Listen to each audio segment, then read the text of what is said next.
We're coming to you live from Trinity-Pawling, as well as Connecticut and Rhode Island and Vermont. It is a pleasure to be with you tonight, even though it is remote. And the idea of this for all of the parents joining in is to really give you an idea of how we're doing as a school and to look to what we're doing in the future. And we really thank you so much for joining. We also appreciate all the questions that have been coming in over the last 24 to 48 hours. And what we've done is we've decided to identify some trends that we're going to start with, and we'll begin the conversation by addressing the most pressing questions that have come up from all of you. So again, we appreciate that. Obviously, as most webinars, I'm sure many of you have been on them, there is a Q&A button on your screen, depending on what type of screen you have. It could be at the top or the bottom. But please, at any time during the presentation, the Zoom, click on that Q&A, send in an additional question, and we will get to that either in the middle of this presentation or at the end. But again, we're going to start with the most pressing questions that have come up. And we're going to try and get to all of the questions that come in. But as I will remind you at the end, please do not hesitate to reach out to any of the administrative team if you have questions related to what we've talked about tonight, or just questions in general as we head into the summer. So please, again, use that Q&A button if you have questions, and do not hesitate to reach out to us later this spring into the summer and moving forward. So without further ado, I'm going to pass the baton off to Headmaster Bill Taylor, who will begin introduction of the panel and our Q&A session. Thanks again for being here. Thank you, Mr. Burlington. And I've got a few sort of introductory remarks too. But I want to thank you, the parents, for your presence tonight, for your support of the school, for your faith in the school, for your patience and perseverance as we've had to zig and zag and go in different directions very, very quickly. So we're very appreciative, and as always, we are just honored by the faith you have in us, and honored by the opportunity we have to work with your sons. This event tonight is the inaugural event of a series that right now we have scheduled through to June 10th. So every Wednesday night at 7, we're going to be offering some program, and they'll be different in nature, but ways for you to connect, ways for you to learn more about what we're doing, ways that we can be brought together by these unfortunate, unforeseen circumstances. So next week, we're going to feature in this Pride Perspectives, and that's what we're calling them. We're going to feature Roberta Liedl, and Ms. Liedl is the director of our Center for Learning Achievement, and she's going to be speaking about how we are continuing to teach boys who learn differently the necessary academic compensatory strategies that our curriculum is designed to facilitate. So she's going to talk very specifically about how this curriculum has been adapted to teach remotely. She's going to talk about what we've learned in these past few weeks with regard to this curriculum and teaching it remotely. And she's going to talk about how we've adapted to what we've learned and how we think we're being successful with this particular population because of the curriculum that we have. We will then have future offerings. We will have a Pride Perspective with Ms. Katie Berlandy, our Dean of Counseling, and she's going to be talking about ways that parents can help adolescents cope with stress and work through areas of anxiety and uncertainty. She's going to give advice on how parents can navigate through stressful times and anxious times. Um, we're going to have a Pride Perspective book club that I'm going to host. That'll be in late May. The book that we're going to feature is The Second Mountain by David Brooks. I have referenced it in letters that I have written that you have received. But it's a wonderful book about revelation, sort of revelation and self-awareness that comes through the life's journey. And I have found it to be particularly relevant for schools and for boarding school communities. So the name of that book is The Second Mountain by David Brooks. You can get it on Amazon. And I think the date that we're going to be discussing it is the 27th of May. So it's not a lengthy book, and it's a good read, a thoughtful read. And we'll get together and I'll facilitate some dialogue around that, the themes in the book. Other events for the Pride Perspectives, we're going to get together and have a forum with the Trinity-Pawling alumni who have chosen to spend their careers at Trinity-Pawling. And what was it about their experience that said, this is how I want to spend my life's work. We're going to have a session where Mr. Ned Reed talks about the importance of creativity in life, especially in times of change. And then Mr. Slade Mead, Mr. Scott Harf are going to be speaking about the advantages, the specific advantages they've seen that are coming from our practicum for civic leadership, and advantages as they relate to the college process, as it relates to college interviews, college essays. So those will all be Wednesdays at 7. You'll see a schedule being sent out by the school so you could plan accordingly. And we hope that you'll find those to be helpful and useful. I said to the school community before chapel on Tuesday that I had a really good day on Monday. My day began with a SIP, Senior Independent Project, a SIP presentation for distinction. So most of the seniors did their SIP presentations earlier in the year. But those group of seniors who were trying to earn distinction on their project, the highest level of recognition that the school gives, they could do that. They could request to do that if they had a project that really it was going to demand extra time. And so they are now, having gone through most of the school year, giving their presentations because they've completed their projects. So my day began on Monday at 8 in the morning, where a boy from Germany was giving his presentation, and it was about music that he had created, and he had created an album, and the music was all influenced by this experience, but also his time at Trinity-Pawling. Some of it, the sense of loss that he wouldn't be able to be on campus during the spring.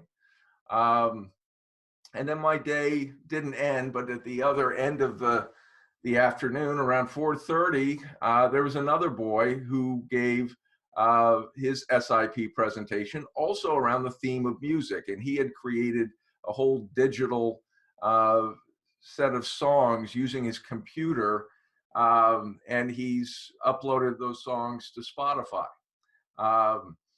And so the projects were different from one another, but they involved music, but they all touched on certain themes, certainly creativity. They both talked about the importance of improvisation and adaptability. And as I was watching and just very, very much in awe of what they were doing and saying, it quickly occurred to me, of course, we're all improvising and we're all adapting. And that has been sort of what we've been doing as a school since like March 9th, is improvising, trying to react to situations as they were occurring. And then as the whole dynamic escalated, we were improvising, adapting at a very fast rate of change and pace. And those are important skills, to be able to improvise, to be able to adapt, because they are important qualities of building up foundations of resiliency. And that is really what we're ultimately doing here, is hopefully teaching the boys how to be resilient. And I'll talk about that in a moment. So when we knew that we were going to have to go to remote learning, even for those 2 days that we thought it was going to be just 2 weeks, we had 4 objectives in mind. And those 4 objectives, some of them became even more important. They all became more important, quite honestly, when we realized it was not going to be 2 weeks, but it was going to be the entire term. But the 4 objectives, first was obvious. We knew we needed to figure out ways to effectively deliver the instruction of content. And we were going to have to do that in ways that were different for many of us. Number 2, we knew that we had to build in ways to create virtual community. You've read letters that I've written where I've talked about the fact that learning happens best when it happens in community.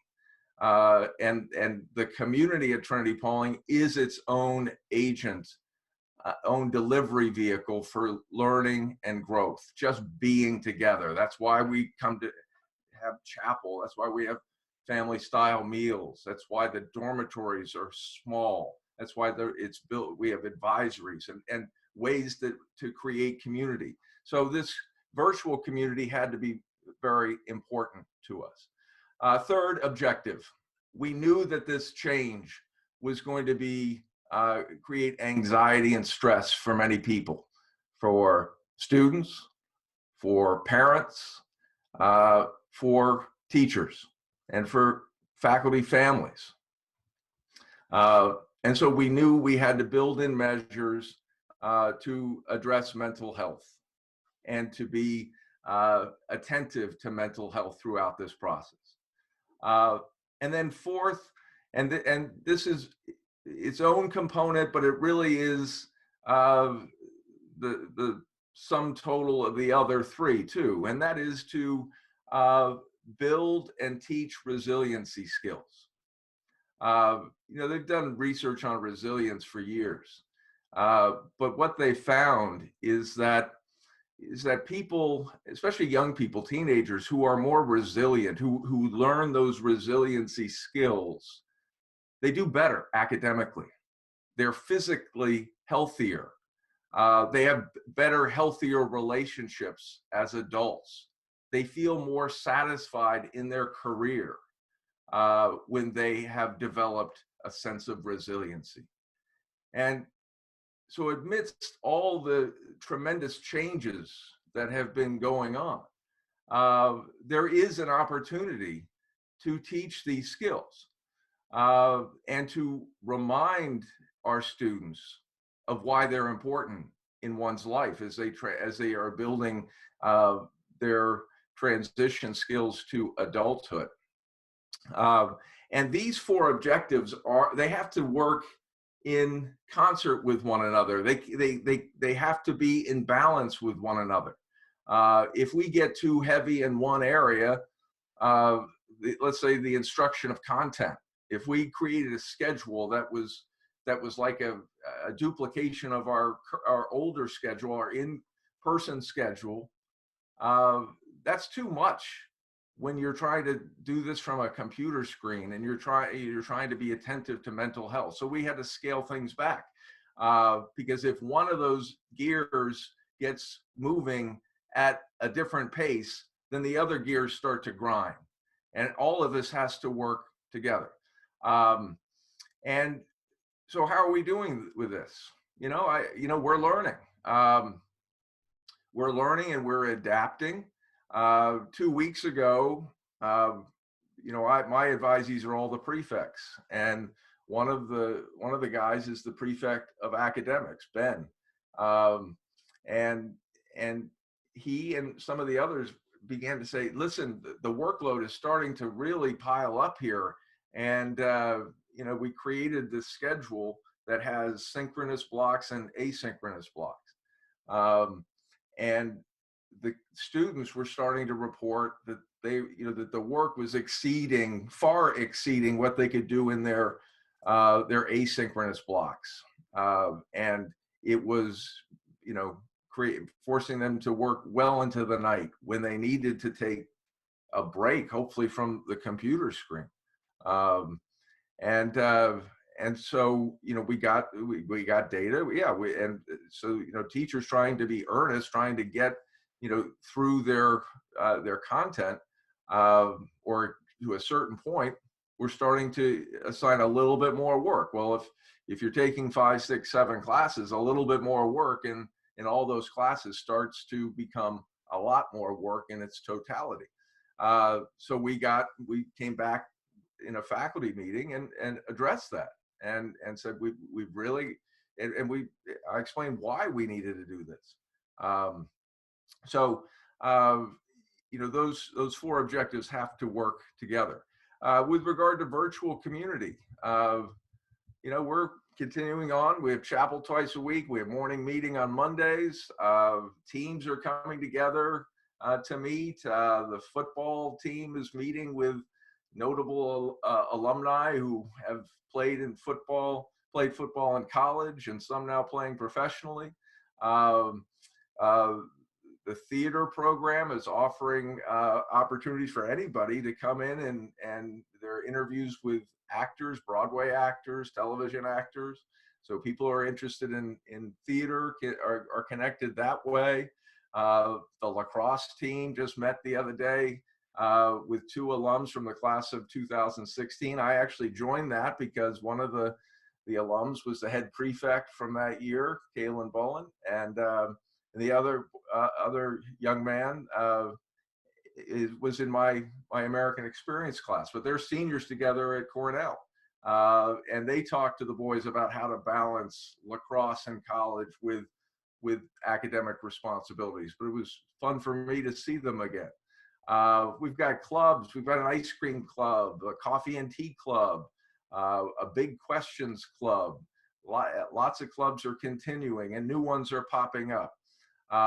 So, we are building ways to have people to come together. And we could use your help to encourage your students your sons to take advantage of those virtual community. The people who are doing that are getting a lot out of the time, and the guys don't have to go to everything, but stay connected, because that it does have a real functional part of the learning process when you are connected and you can reach out and connect with adults and with others in this way. So I want to turn and introduce our panel. We have Erik Olstein with us. Erik is, since July 1st of 2019, Erik is our president of the Board of Trustees. He's a 1986 graduate of Trinity-Pawling, and he has 3 sons who have graduated from Trinity-Pawling, so he knows the school well. Yes. We have Dutch Keel here, who is our Dean of Residential Life, and we have Slade Mead, who is our co-director of the College Guidance Office. And if I might take a moment to perhaps unveil some breaking news, I'm going to take advantage of that opportunity. Many of you know that Slade had decided to transition to a different set of professional objectives and responsibilities. And he and I began talking about that well over a year ago. And that was announced, I think maybe at the end of the calendar year 2019. And but breaking news and wonderful news, Slade and I have been talking, and he is returning to Trinity-Pawling for next year. So we are excited about that. So I'm going to begin with you, Erik, if that's all right with you. Absolutely, Bill. And just begin by saying, what has been the board's role and focus during this transition that was forced upon us? Well, the board's role, first is for Trinity-Pawling and a boarding school board, we have one employee, that's Bill Taylor, that's the headmaster. So we have been involved since the calls started in March when Bill was communicating with us about just 2 weeks of Zoom, and then taking those calls when I was in Europe. And upon my return from Europe, Bill called me and said, I think we're going the whole spring term. Let's start planning for this. So our role has been to be supportive to Bill, and for myself, especially as president of the board, to be his sounding board, to help guide him through and try to keep a bigger picture. It has been a monumental task that Bill and his team have taken on. I think back about it, that we're only about 4 or 5 weeks in from this whole big plan where we've taken the entire school virtual. And as I've listened to him about chapel and clubs and Wednesday meetings and inviting to theater programs, it really is a testament to his leadership and to his team's fortitude that we've been able to deliver this level. I know here in my town in Connecticut, the public schools are just not at this level. Granted, it's a much bigger system, but I'm just very, very proud of all that he and his team have done. Thank you, Erik. I appreciate that. Most people don't know that you have, part of your background is that you were a naval aviator. And Yes. so, you and I speak about that often because it lends itself to wonderful metaphors in times of challenge. And so I'm just, I think people may want to have get a sense from you. How does your naval training, how has that influenced how you're leading the board through this time? Well, a lot of it has to do with in the training of just keeping a sight on the big picture. I mean, we would, one thing, especially during this time, is whatever you brief for, be prepared that it's not going to be what you brief for, and then have plans in your head what the backup is, where you would divert, what would you do in certain situations for emergency.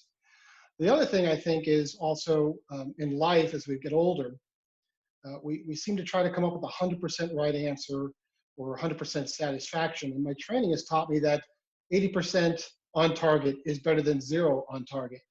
So to be flexible in that sense. And sometimes you may not have every single answer, but it's more important than making a decision, calculated decision based on the facts than waiting to figure out everything. And I think some schools have got themselves caught that way because they were trying to balance everything. And being flexible is so important. And then also being patient. A lot of times, especially being a pilot, if you kind of pushed it too much, you're going to get yourself in trouble real fast. I think that helps quite a bit. And of course, discipline. Once you set that course and goal, you do everything in your power to reach that goal, but never losing confidence if you have to kind of switch the pattern for how you get there. So, Bill, I think that's been instrumental throughout my life, and hopefully working with you in the school to keep this thing moving forward.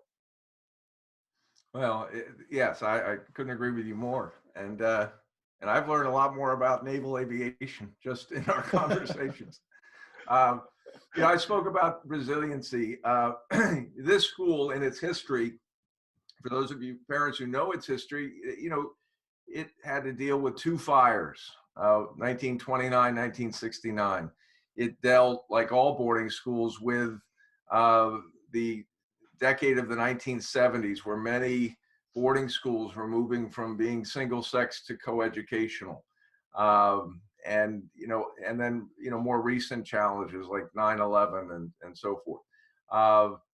So, this board has been flexible. The school has risen to those challenges historically. I know I take solace in that. It gives me energy. But when I think about sort of the board navigating its way through those dynamics, there's one, the Trinity-Pawling has been blessed with so many strong, excellent leaders on its board. And that's why the school has been able to navigate so well through these challenges. But there's one board member that I keep coming back to because she was such a voice of reason. And that's Millie Berenson, who was on the school's board from the late 70s or early 80s until her death in 2017 or 18. But Millie was the head of the Chapin School in New York City for her since she was 28 or 29 years old. And when she spoke in board meetings, it just was, it was like a clarion call of wisdom and reason. And when I think about the board being resilient, so I know she meant a lot to you. Talk about what you have taken from Millie's legacy and gift. Well, Millie always had what I call realistic optimism. I mean, she really was always encouraging, always, not just with myself and other board members, with the headmasters and faculty. She believed in Trinity-Pawling. She obviously believed strongly in single-sex education. And no matter what the school is facing, I think about her all the time, especially during this time period, and what she would be guiding and saying to us. We have a plaque outside the headmaster's conference room, and my tradition is to touch the plaque every time. And I really wish she was here today to guide us, but I think she would be cheering us on. Millie was very well known during graduation when we recognized the faculty at graduation. The faculty can attest to this. When we were giving our applause to the faculty, Millie always stood up and turned and clapped for them, to a group of dedicated individuals. And I think not only her concern for the students, but also for the faculty and the stresses they're going under. I think for myself sitting here at home, or for other parents at home, the faculty are going through the same stress that we're going under, in a sense, during this time period of the pandemic, and taking care of their families and taking care of the students. And I think Millie would be in my ear right now saying, it's great, we've got the students, let's just make sure we're looking out for these faculty, because they are the backbone and the foundation for what makes this school operate. And we just can't, I don't think she could say enough for them. And to that, I'm very grateful for her. I add, Bill, that being an all boys school, two of my mentors, my greatest mentors on this board, was Millie and then Liz Allen, who was a former board president, two women. And I still have the pleasure and the honor to have Liz as my confidant to call and for advice. And she's so encouraging and believes so much in this school and so much in the sons of Trinity-Pawling. Both of them would just be very proud of the ability and the flexibility that we've shown, but still pushing us forward to do better. Millie would always be pushing for us to do better, not rest on our laurels and not accept where we stand today. So she's missed very much. Absolutely. And Liz was in chapel the other day. That's wonderful. Parents, you received a letter from me, which was, I signed it, but it was reflected the hard work of a lot of people that addressed the issue of refunds for the spring term. And, I know that not everybody has opened that letter, because we can tell that. So if you don't know what I'm talking about, go back and look for an email from me Monday and find the link. But Erik, I want to take this opportunity. There have been several parents who have donated the refund back to the school. I mean, just a tremendous gesture, and we're so grateful, so grateful.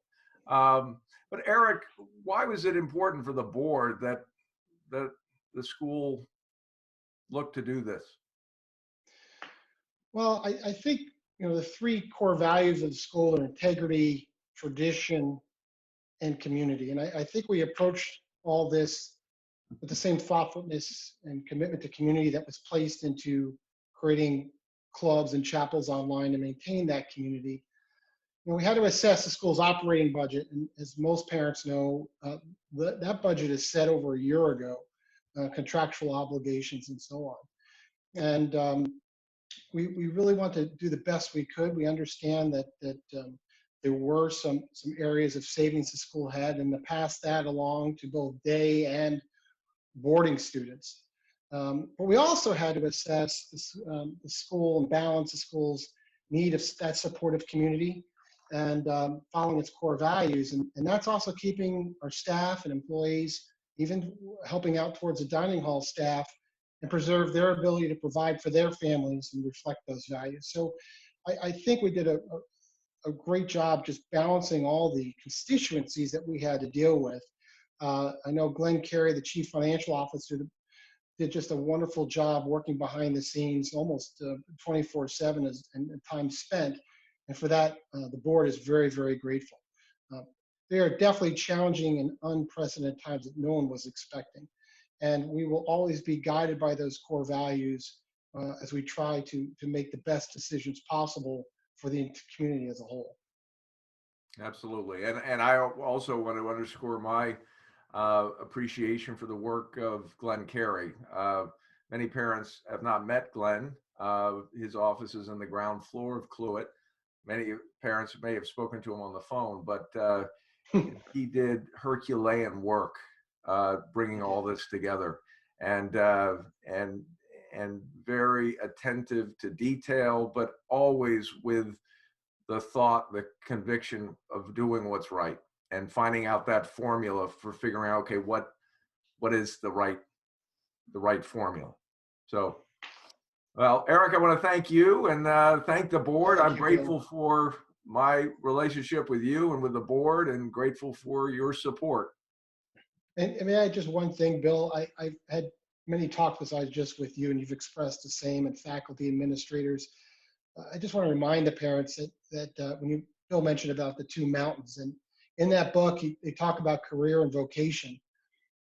And if you read the book, you'll understand more what I'm saying. But with Bill and the faculty administrators, this is not a career working with your sons. This is a vocation. And there is genuine love for those boys, just like there were love for my class when I was there. And I was talking to an administrator and said he'd give anything to have the noise outside his office disturb him again. This is a campus that's built for the boys, and we're about the boys. And we are thinking as a board of trustees, on behalf of the board of trustees, we are wishing all your families and everyone to be safe. And we are looking to get those boys back safely to our campus again so we can do what's best. And that's build our community. So thank you, Bill, and everyone, for having me tonight. Thank you, Erik. Mr. Burlington. Yes, sir. So as I said earlier, we are going to go through a couple of questions that were part of a trend of questions. And the first one, we're going to start with Mr. Mead. Are you there? Yes, I'm here, JP. All right, perfect. So the first question is a combo of things, but some juniors were just beginning their college process, meetings with you and Mr. Harf. With this disruption, their chances of finding the right school, how will the remote learning term impact their college applications? How about college visits? Will there be ACT, SAT tests at Trinity-Pawling? So I'll let you go from there. Good. All good questions. And this is going to sound kind of strange, but I guess I'm an optimist. If you have to have a pandemic shut down a school, which I don't really want to go through again, but if you have to have it, the timing was pretty good from the college office. Our seniors were done. In fact, I would argue this senior class is experiencing the best results we've ever had. So they're done. We just started with the juniors in January, and we do the one-on-one meetings where we build the college lists, and we got through all but 3 kids. So again, I don't wish pandemics on groups, but timing wise, it was okay. You raised a lot of interesting questions. And one thing I want parents to think about, and the students, if there's ever a time they're going to need a college office, it's going to be this coming year. And that was one of the considerations when I decided to stay, and in talking with Headmaster Taylor, and I felt awkward leaving the community in such a dark time. And I hope my staying will offer some normalcy to the process. But let me explain why I think our office will play a bigger role than it's ever played. There are 3 ways for colleges to get new students, and you'll appreciate this, JP, being the admissions guy. College admissions, 1, college fairs. Well, they've all been canceled. 2, college visits. Not happening. It's not happening. So that leaves us with the 3rd avenue to students. And that avenue goes right through Mr. Harf and my office. We are now the lifeblood for the colleges. And Mr. Harf, I'm speaking for Mr. Harf as well, and he and I are only talking about 20 times a day. So I know we're absolutely synced on this. Colleges are reaching out to us scared to death. They need students. Well, we happen to have students. We have the junior class. That is our inventory. This is going to be a very interesting year because the colleges are going to need to lean on us more than anything else because they haven't met the kids at the college fairs and they haven't met the kids when they came and visited the campuses. We are already lining up those colleges that are planning to do fall travel. They're coming to Trinity-Pawling. Colleges that might not do fall travel, they want to do virtual travel, they're contacting us. So the good news for the juniors, and I realize right now if I were a junior parent, I'd probably have a lot of anxiety, but the good news is we got this under control. We're feeling good. And as long as the colleges need us and we have the ability to work with the kids, we're going to do okay next year. It will be okay. You did raise an interesting point about ACTs and SATs. Every day, 4 or 5 colleges are flipping for next year to test optional plans. It's going to be a tough year for the ACT and SAT people just to make their revenues meet. Little inside baseball, the other day, the University of California, which is the largest driver of the SATs, they went test optional for next year. That's huge. That's 1/6 of all applications are through UC systems. So we're going to see a very forgiving on the ACT, SAT front. That being said, if your son, or if you're the junior listening to this, if you're a good test taker, there's going to still be opportunities to take these tests. Trinity-Pawling has never hosted the summer ACT. We are doing it this year. I realize that won't affect too many kids, but if you do live within, a reasonable area, we will be hosting the June ACT. The ACT has instituted a July test date. We will be hosting the July test date. We're going to do them both in Scully. We have very few seats. We have only 40 seats, so sign up now. There's plenty of seats now, but sign up. And every test taker will have their own table. We're going to do social distancing much more than 6 feet. We will also be giving the ACT September, November, and December. As far as the SAT, and I know Dutch Keel's going to be on this call, and he's not a big fan of the August SAT, but we are going to host the August SAT. We are going to host the new September SAT. We're going to host the October, November, and December SATs. So right now, we have 9 test sites or test dates on the calendar between now and Christmas, all of which is plenty of time for the junior class to get testing done and turned into their applications. So quite frankly, I know everybody's supposed to be pretty depressed right now. I'm kind of, well, I'm optimistic. Hey, we're going to be fine. We're going to be fine. And the other thing, and I just, Scott Harf is fantastic. I felt so comfortable turning the office over to Scott Harf. The chemistry I have with him is pretty good. It's really good. And once the decision was made to stay, and Mr. Taylor and I had our conversations, and Mr. Harf was involved, I'm fired up. You know, let's just jump in, 2021, and let's start getting kids into college. This is going to be we will be just fine. So I think I answered your questions, but I also want to make sure people realize things are okay. Well, Slade, first of all, welcome back. Thank you, JP. It's great news. Very excited about that. We get to keep talking about our love-hate relationship between the Yankees and the Red Sox. It really makes me excited to have you back on the Hall. Well, that's very nice. It's funny. I'm getting a lot of text messages from people saying, we're glad Nora will be back. And for you parents, Nora's my dog. Yes. So I'm not sure I need to really come back. I may just let Nora hang out in Cluett. Well, and there are a couple of people who have given the high five and on this call. So everybody's happy to have you back. And just before, another question about the ACT did just come up again. So we are hosting ACTs this summer. Yes, and we usually don't because we're closed. But the ACT reached out to us. Actually, I'm glad they did. It's really interesting. This is sort of an all hands on deck. And the ACT reached out to me about three weeks ago, saying, "Look, can you guys please be a test center?"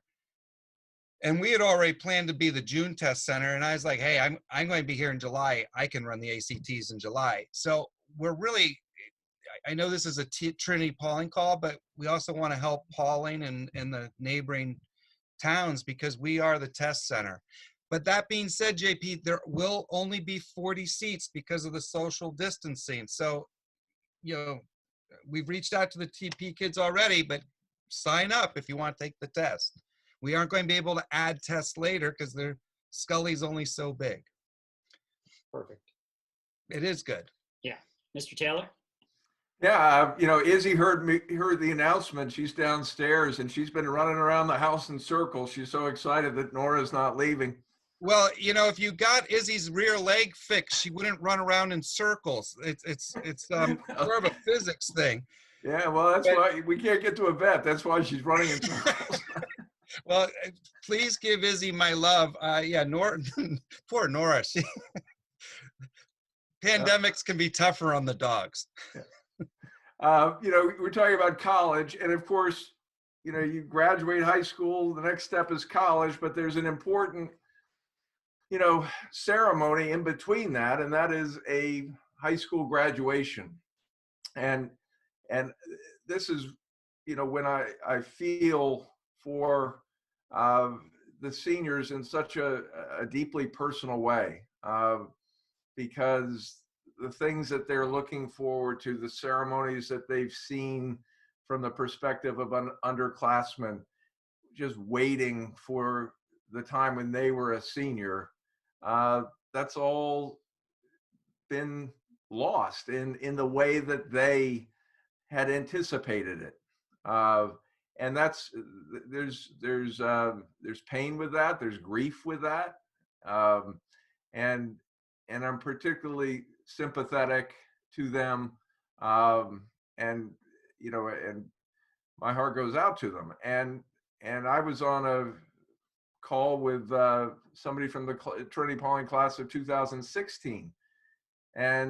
And he, of course, has just lost his college graduation, as the two guys from Cornell just did. They were all members of the same class. But the guy I spoke to initially, he said, Mr. Taylor, you got to make sure that you keep doing, Trinity-Pawling graduations when you can have them, make sure they still are meaningful, because it's going to be the only graduation that I'm going to remember. And it was such a meaningful graduation for me. And that's going to be my sole memory of graduating from school. And so we know for the class of 2020, it's going to be vastly different. What I wrote to them, and wrote to parents is, we're going to do something remotely, virtually. It's not going to be sort of we're not going to make any pretensions that we think it's going to, be a parallel substitute to what they've lost. But we're going to do something, because there has to be a marker. There needs to be a transition marker to close out one experience, high school, so they can begin the next journey of their life, which is college, or whatever that was going to be before college. But we've got to close out this part of their life's journey. So we're going to do something virtually. I've got a committee working on that. It includes seniors, members of the senior class. So, we can't put anything together until we get their input. And knowing that nothing is going to receive the full enthusiastic support of everybody. But we're going to do the best we can. And then at some point in the future, and I don't know when that will be, but we will do something on campus to celebrate and honor this class, and to bring as many of them back as we can. So I know that there have been a question about that, Mr. Burlington, so I wanted to jump in with that in this part of the program. Definitely. And as we've said earlier, more information will be available in the coming weeks. And if there are questions about that, do not hesitate to reach out to the administration. Mr. Keel, how are you tonight, sir? I'm good. Thank you, JP. How are you? I'm good. It's good to see you. It's very good to see you. So one of the, as you can imagine, big questions on the minds of our boarding families is, when am I going to get my stuff? When can I clean out my dorm room? Can I clean out my dorm room by myself on my own? So I'm going to let you take it from here. Yeah, thank you, JP. First of all, welcome everybody. Let me start by saying that I truly miss your sons being on campus. I really do. It's the other night we had a leadership meeting, and I got to see a bunch of 53 plus 60 students together in a Zoom meeting, and it was wonderful. It was great to see them. I know that on your son's mind, on your mind, is what we can do as far as picking up our belongings. It was definitely unexpected, and no one had the opportunity to pack up their things before they left.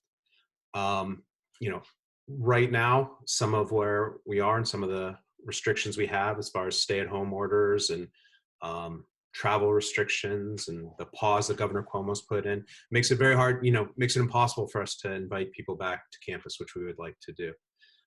So I think that as restrictions start to open up, folks will kind of fall into three bins. Some students who live relatively close, we're working on plans to see how we can safely bring folks back to campus to clean out your rooms, to pack up your rooms as you see fit. A lot of that will have to be coordinated and scheduled with cleaning in between, and it's going to be kind of a slow process, and I apologize for that. There are other folks who would normally store things over the summer, so would use some of our campus storage options. We're looking at options for folks who are part of the TP community to pack up belongings, store them as we normally would. We'll probably use the dorm room mover company again, as we have in the past, and then have those belongings either returned to you in the fall into your room, or possibly, you know, if you're going off to college, having them shipped to your college shortly before you're going to get there. And then there are some other folks who are just like, I would prefer to have things shipped. And again, we will look at having, you know, Trinity-Pawling faculty and staff packing your belongings. We won't bring in, I can't imagine we'd bring in outside companies, and we will take care of your belongings and make sure they get to you. One question a lot of folks had is, you know, many of your sons live in doubles. And oftentimes when they're living in doubles, they'll have a what's mine is mine and what's mine is yours. And there's a lot of belonging switching sides or finding their way into your roommate's desk. We don't really want to put a burden upon you where it's like, oh, where's my stuff? I have to figure out how to get this thing back to my son's roommate who lives in Vietnam or China, or, oh my gosh, my son's stuff went to China and now I have to have it come back to California. So, you know, we are learning a lot about how to video conference. We're learning a lot about how to communicate with multiple people over great distances. And we use some of what we've learned to bring your sons into some of the packing, because I think that that's an important part of it all. Yeah, and just as a follow-up with the dorm room movers, for those parents who have not used that company, or it's a fantastic company, Dutch, can you just tell a little bit about that company, just because I think more families might utilize it this summer than in the past? So Dorm Room Movers is a company, and we work pretty closely with them for folks who can't bring all of their belongings home. They live too far away, or they just want to store a box of things over the summer. They deliver us just mounds of boxes. I believe they arrived today. You can pack all of your stuff in that, tape them up, put your name on it, and they'll come and pick it up. So they come, pick everything up, they store it over the summer. Over the summer, after all of the rooming assignments have been made, I give them all the rooming assignments so they know where your son would be living if he's coming back. And they will then bring the boxes back and deliver it to your son's room. So when you arrive on campus, all the stuff that you stored over the summer will be waiting for you right there. They also do a nice service for folks who are going to college. And they do this because if you just shipped your belongings to college, I think it would overwhelm many of the college mail rooms. So they will hold on to it and they will schedule a time with you to ship your belongings. So it'll get there just a little bit ahead of you. And so it's not going to get lost in the college mail room of your future school. And I think one more thing, I promise I don't work for this company, but I do love their socks when they hand them out at conferences. But during the summer, these boxes are kept in some pretty well air-conditioned, everything returns. We've had really good success. Everything returns as it went out. They have, air-conditioned rooms. They have humidity-controlled storage facilities. They do things in a really professional manner. And, they're dealing with across the nation, and I don't remember their numbers, but, thousands and thousands of boxes. And the one time that there was one box that went missing, and, that's pretty good rate for thousands and thousands of boxes. They were just incredibly fair. They reimbursed more than probably what was inside the box. And so they stand by their product, they stand by their work, and they do a really, really nice job. Great. Thank you, Mr. Keel. And for parents, as more questions come up, more information, you'll obviously be hearing from Mr. Keel about what we're planning on doing and how we'll do it. And that will come in most obviously the month of May. So thank you, Mr. Keel. Mm-hmm, absolutely. Hey, be well and take care of yourselves, everybody. I miss all of your sons. Please tell them that. Thank you. And that's sort of, I guess, a good segue, Mr. Taylor, in terms of, the boxes being returned to school. And that means, yes, opening of school in September. So that is the hottest question on the market right now. So I'm going to turn it over to you. Sure. Yeah, that It's the hot question. It's what I've been spending probably, a bulk of my time on, is, what is that going to look like? And of course, you know, the scenario that we all know is the scenario that we had prepared for before this thing hit. So, the enrollment contracts that everybody received for next year were actually prepared 2 weeks before they were sent, and they were sent very soon after this situation began to gain steam. So that enrollment contract is based on the assumption that school will take place next year in ways that will be, primarily the same as they have, with maybe some changes. But we know that there are many different scenarios that we need to prepare for.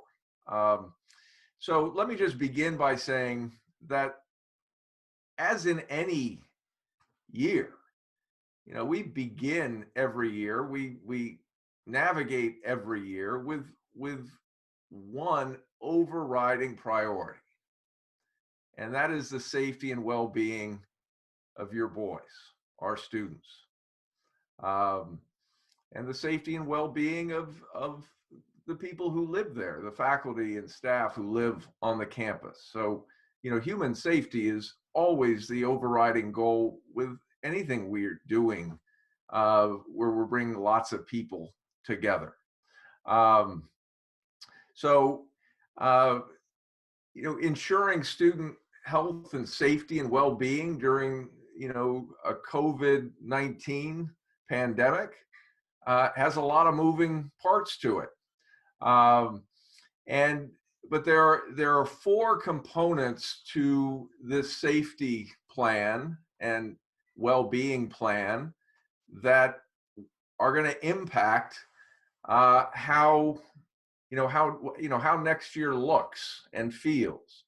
And there are 4 components that you've been hearing about in the news, but they're highly relevant in any aspect of our society. So the first component, of course, is testing. Being able to have access to enough testing that we can know if somebody is tested positive for the coronavirus. And, a testing strategy that, involve testing of anybody who comes onto campus.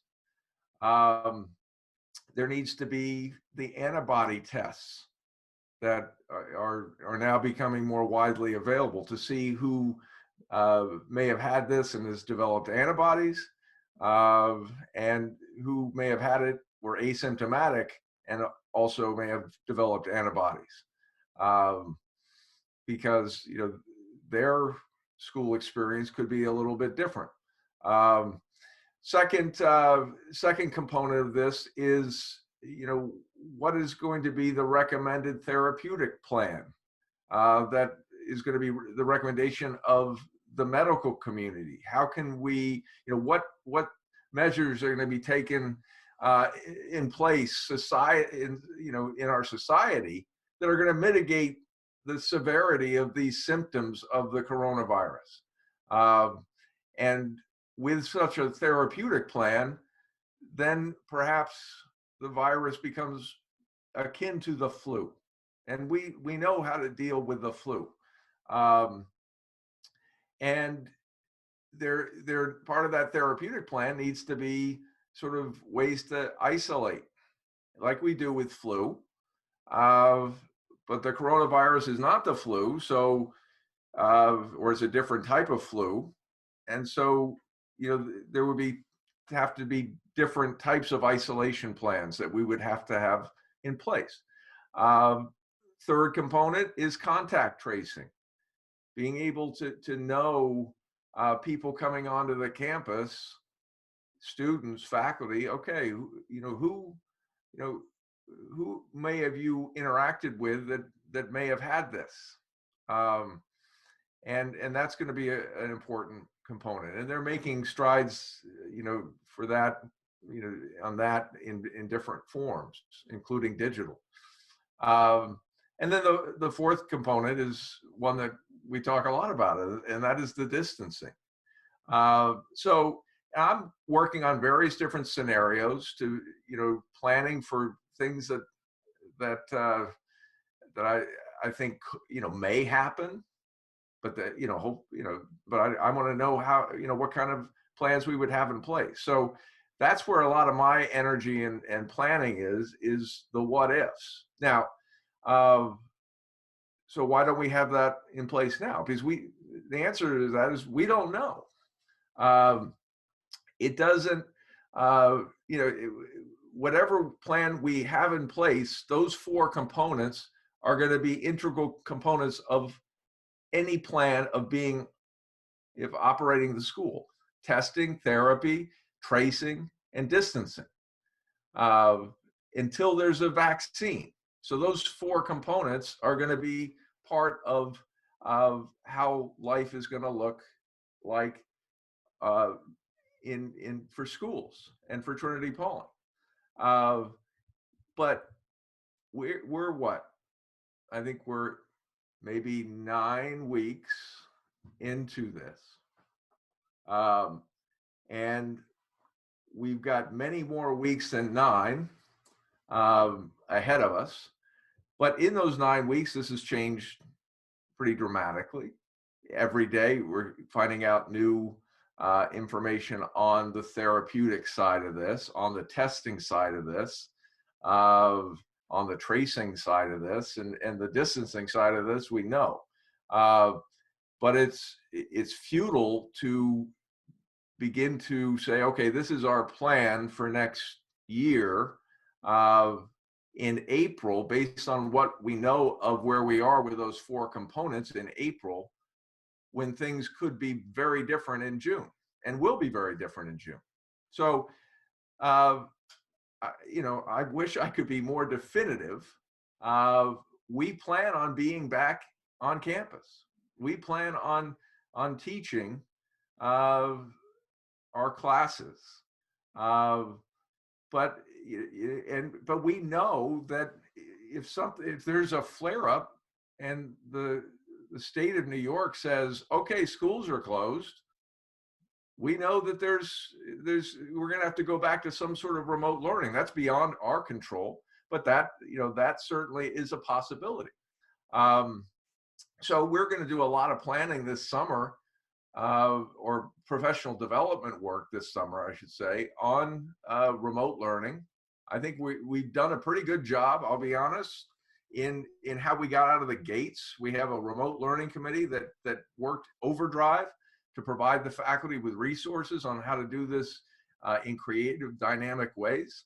But there's more that we can learn and grow and adapt with. And so that is what we're going to be spending a significant amount of professional development time on this summer, is how to do this part of this better.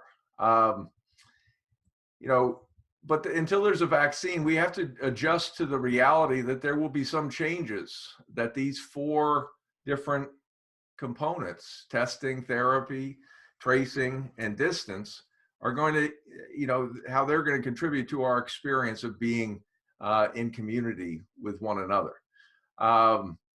So I know there are questions as to what happens if the experience is significantly less dynamic or rich than what is reflected in the expectations of the enrollment contract, expectations that sort of assume we're all going to be there for the whole year,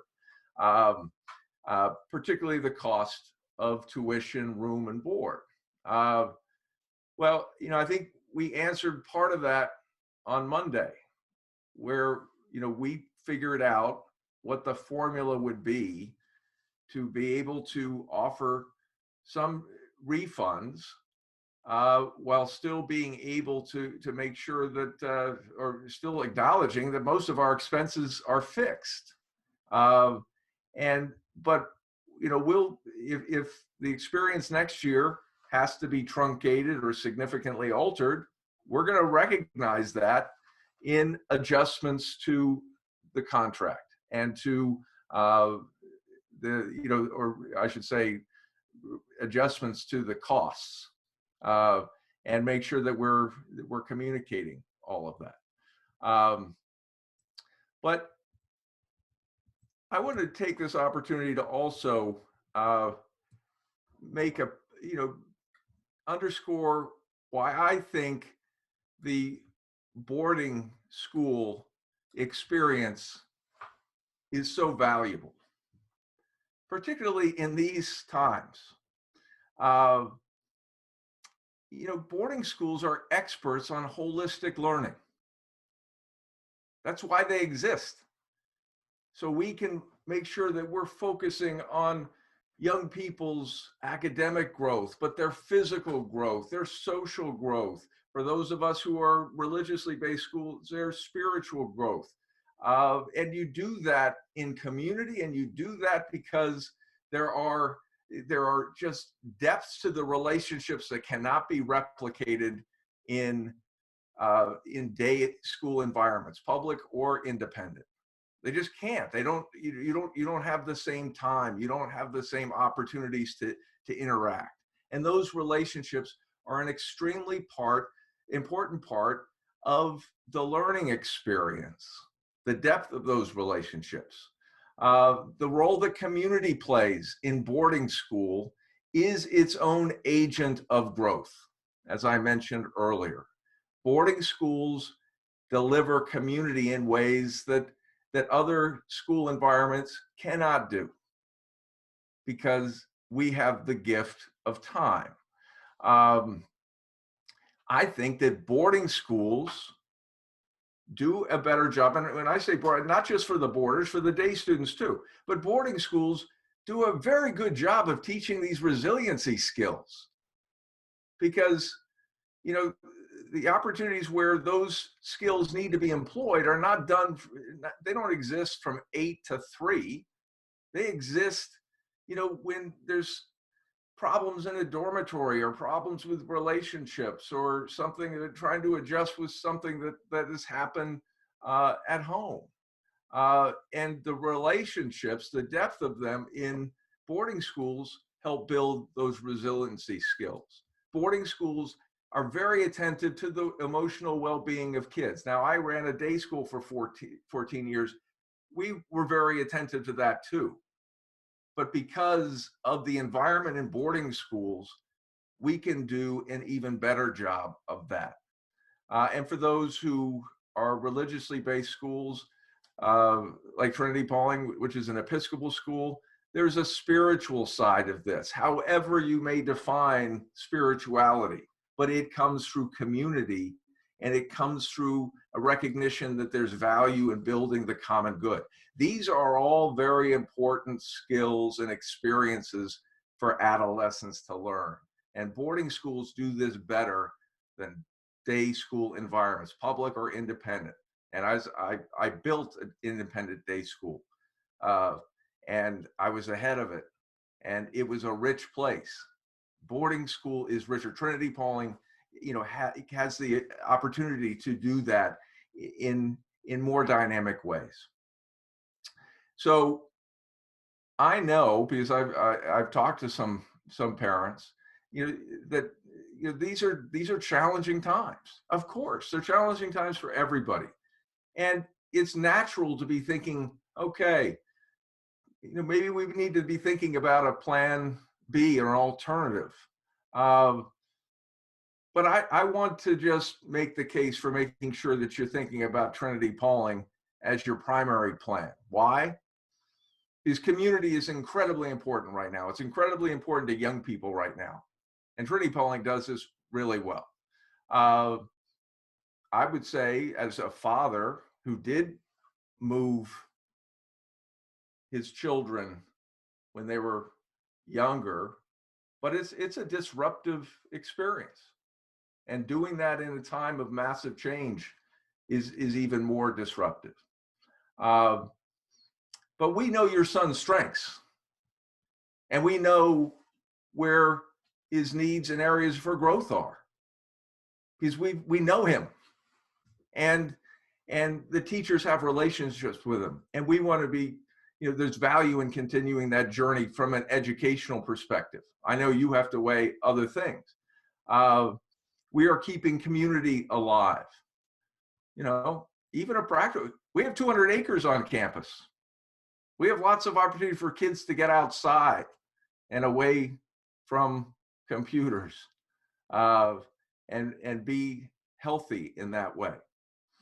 But the most important part of this case from my perspective, we do an excellent job of preparing young men for an ever-changing world. That's in our mission.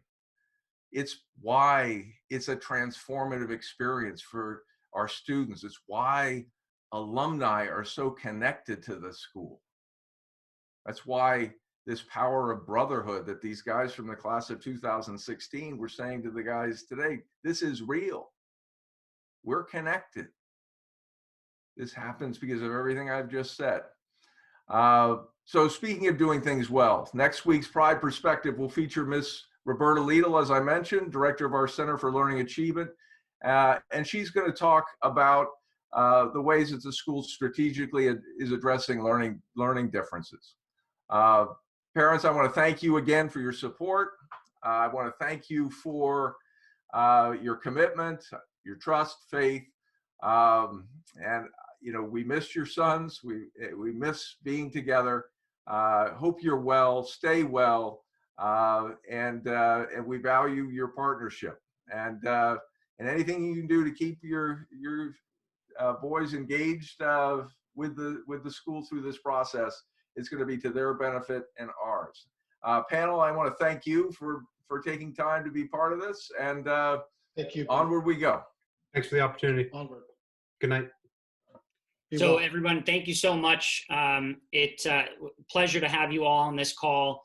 We obviously didn't get to all the questions, but please know that if you do have a question, reach out to our administration. We are happy to answer those. Obviously, a lot of what Bill talked about is up in the air in terms of these different situations. But I see a couple of questions on the Q&A that I'm going to happy to answer tomorrow. So please reach out to me or anyone, and we'll answer those questions for you. So thank you again. Thank you, panelists. We miss you all, and we look forward to seeing you next week and moving forward. Thanks, everyone. Have a great night. Thank you.